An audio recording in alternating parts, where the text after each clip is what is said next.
GS civil services में आप सभी का स्वागत है। हमारे टेस्ट सीरीज़ का यह पहला टेस्ट है जो विभिन्न प्रतियोगी परीक्षाओं के लिए बहुत ही महत्वपूर्ण है। हमारा पहला प्रश्न है, किस नगर के लिए कहा जाता है कि केवल पत्थर की टांगे ही आपको वहां ले जा सकती हैं? ऑप्शन ए है मिर्ज़ापुर, ऑप्शन बी है देहरादून, ऑप्शन सी है दिसपुर और ऑप्शन डी है चित्तौड़। इसका सही आंसर होगा ऑप्शन डी चित्तौड़। चलिए इसका एक्सप्लेनेशन देख लेते हैं। यह कहावत चित्तौड़ के संदर्भ में कही गई है। चित्तौड़ खुरदरी चट्टानों पर अवस्थित है। यहीं पर कीर्ति एवं विजय स्तंभ स्थित है। कीर्ति स्तंभ को जैन व्यापारी जीजाजी कथोड़ ने और विजय स्तंभ को मेवाड़ नरेश राणा कुंभा ने बनवाया था। परीक्षाओं में पूछा जाता है कि कीर्ति स्तंभ को किसने बनाया था, तो याद रखिए जीजाजी कथोड़ ने, और विजय स्तंभ को मेवाड़ नरेश राणा कुंभा ने बनवाया था। हमारा अगला प्रश्न है, किस वर्ष में सोवियत संघ रूस बना? Option A 1989, option B 1990, option C 1991 और ऑप्शन डी 1992। इसका सही आंसर है ऑप्शन सी 1991।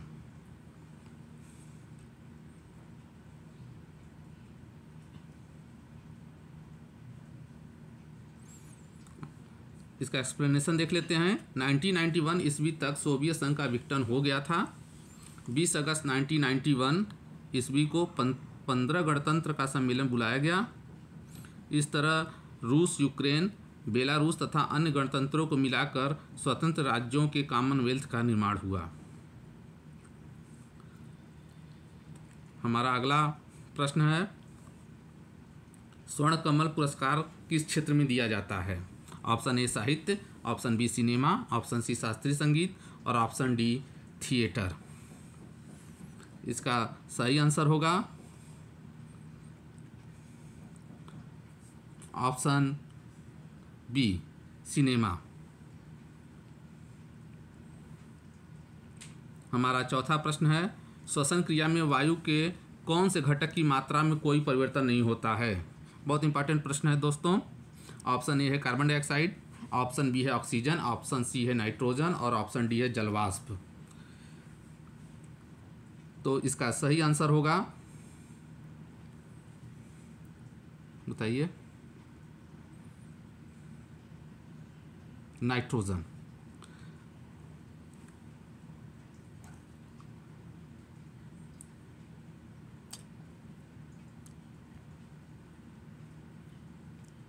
हमारा पांचवा प्रश्न है, जब लाल, नीले तथा हरे प्रकाश का कुंज एक स्थान पर पड़ता है तब प्रकाश का रंग कैसा हो जाता है? ऑप्शन ए है बैगनी, ऑप्शन बी है लाल, ऑप्शन सी है काला और ऑप्शन डी है सफ़ेद। तो इसका सही आंसर होगा ऑप्शन डी सफ़ेद।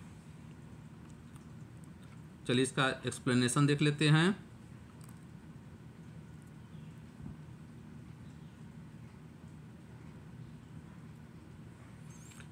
लाल, नीले एवं हरे रंगों को प्राथमिक रंग कहते हैं। यह तीनों जब आपस में मिलते हैं तो सफ़ेद रंग का प्रकाश उत्पन्न होता है। इसी प्रकार पीला, मजेंटा, पीकॉक ब्लू को द्वितीयक रंग कहा जाता है।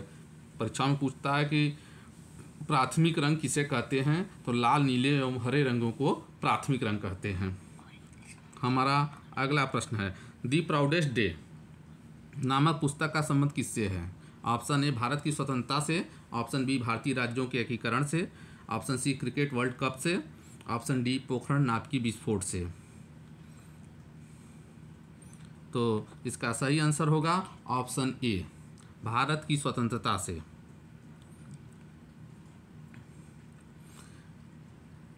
दी प्राउडेस्ट डे नामक पुस्तक का संबंध भारत की स्वतंत्रता से है, जिसे एंथोनी रीड और डेविड फिशर ने लिखा था। इस पुस्तक के लेखक का नाम आपको याद रखना पड़ेगा, एंथोनी रीड और डेविड फिशर।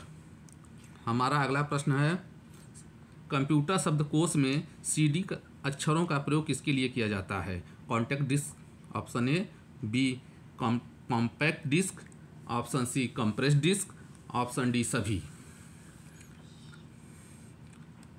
सही आंसर होगा ऑप्शन बी कॉम्पैक्ट डिस्क।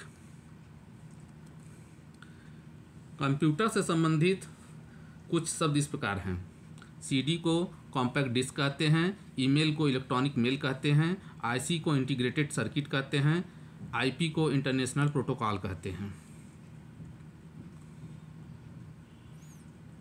हमारा अगला प्रश्न है, जब दो लोग आपस में बात करते हैं तब कितने डेसिबल ध्वनि उत्पन्न होती है? Very important question. Option A 15 decibel, option B 50 decibel, option C 90 decibel, option D 180 decibel. तो बताइए, इसका सही आंसर होगा ऑप्शन बी 50 डेसिबल। इसका एक्सप्लेनेशन देख लेते हैं। ध्वनि की तीव्रता डेसिबल में मापी जाती है, अर्थात ध्वनि तीव्रता का मात्रक डेसिबल होता है। कुछ प्रमुख आंकड़े निम्न हैं जो अक्सर परीक्षाओं में पूछे जाते हैं, जिसे आप याद कर लीजिएगा। 15 से 20 डेसिबल जो होता है वो फुसफुसाहट जो है ध्वनि तीव्रता होती है। 40 से 60 डेसिबल समान बातचीत का होता है।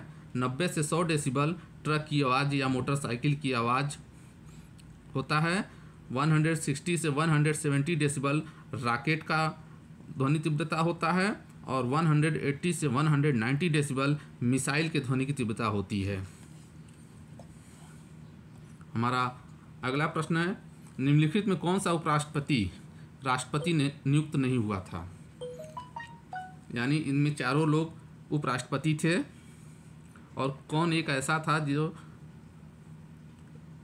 राष्ट्रपति नहीं बन पाया? Option A doctor Zakir Hussain, option B Krishan Kant, option C R Venkataraman, option D Mohammad Hidayatullah.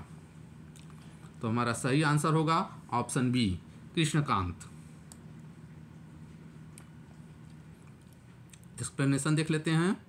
उपराष्ट्रपति कृष्णकांत का 27 जुलाई 2002 को पद पर रहते हुए निधन हो गया था, इसलिए राष्ट्रपति नहीं बन सके और उपयुक्त तीनों व्यक्ति उपराष्ट्रपति के बाद राष्ट्रपति का पद संभाले थे।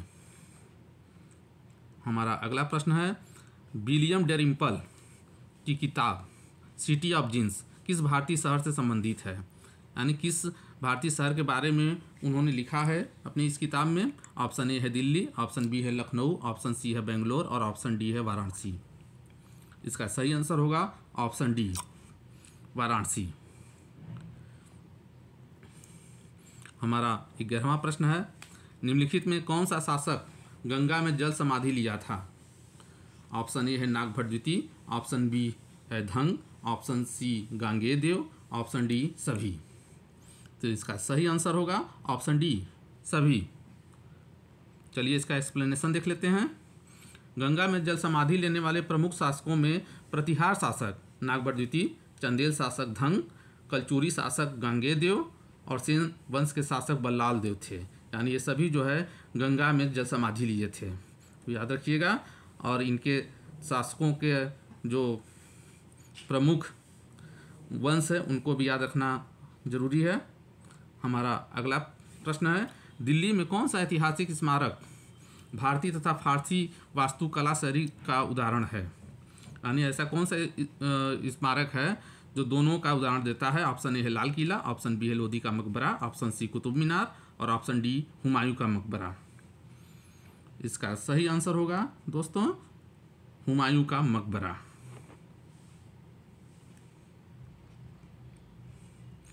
इसका एक्सप्लेनेशन देख लेते हैं। हुमायूं के मकबरे का निर्माण कार्य अकबर की सौतेली माँ हाजी बेगम ने 1564 ईस्वी में कराया था। इस मकबरे का वास्तुकार ईरान का मीरक मिर्जा गयास था तथा इस मकबरे के निर्माण में हिंदू शैली, याद रखे रहिएगा, हिंदू शैली पंचरथ से प्रेरणा ली गई थी। यही कारण है कि इस मकबरे में भारतीय तथा ईरानी या फारसी प्रभाव दिखाई पड़ता है। ये हमारा अंतिम प्रश्न था। हम अगला वीडियो जल्द ही लाते हैं, तब तक के लिए धन्यवाद।